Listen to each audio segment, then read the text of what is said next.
Empty Manhattan apartments reach record levels. Landlords/rent. Can't say if you were to ask me 2 years ago if I saw something like this coming. People always goofing on Manhattan rent prices and other places too, San Francisco. I've been reading up on this because it's just it's interesting to me how what's been going on in the world could potentially shape a completely different future from the one in which we're used to.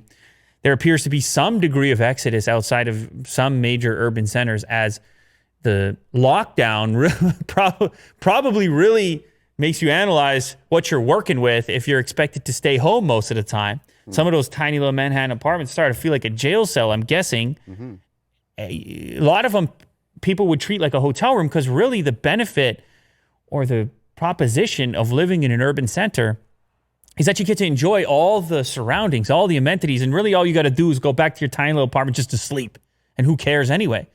But if you're spending a lot of time locked down and a lot of the things you would typically do for entertainment don't exist as much as they used to, you start to question, why am I paying this kind of rent to sit in here? I could sit anywhere right now. Yeah.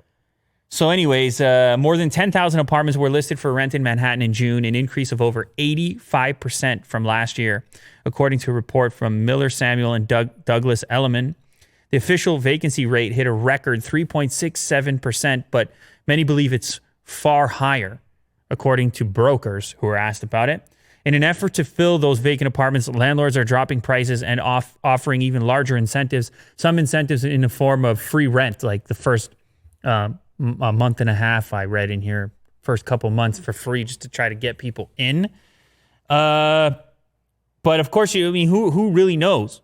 Who really knows if the demand will ever be what it was, or if there could be a new normal when it comes to vacancy rates, or if there could be if the urban center may have lost some of its luster given the recent happenings, or if it's just a matter of time before it flips back around and everybody loves their urban environments and can go to their typical entertainment venues and can sit on the patios and bars and inside all the various spaces that would make you want to live in these places and pay some astronomical rent. However, for the group that moves out, for the group that's part of the mass exodus and they start to pay that lower rent for a bigger space, it's going to be a tough pill to swallow to go back. Yeah. And once they've experienced all that a little more space has to offer. Yeah. So it remains to be seen, but it's pretty unprecedented in recent times to see this type of dip or decline in Manhattan or elsewhere, or San Francisco for that matter. You let me know once again. Let's see what the public is saying. If you're a person living in a tight urban center, are you considering trying to get out? Is now the time? Or are you in it to win it and you don't care? You'll lock down forever to stay in Manhattan or any other city for that matter.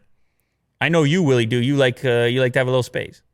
I like grass, clippings, and lawn. You like to have a little space. Area, yeah. A little air to breathe as well to yourself. Yeah.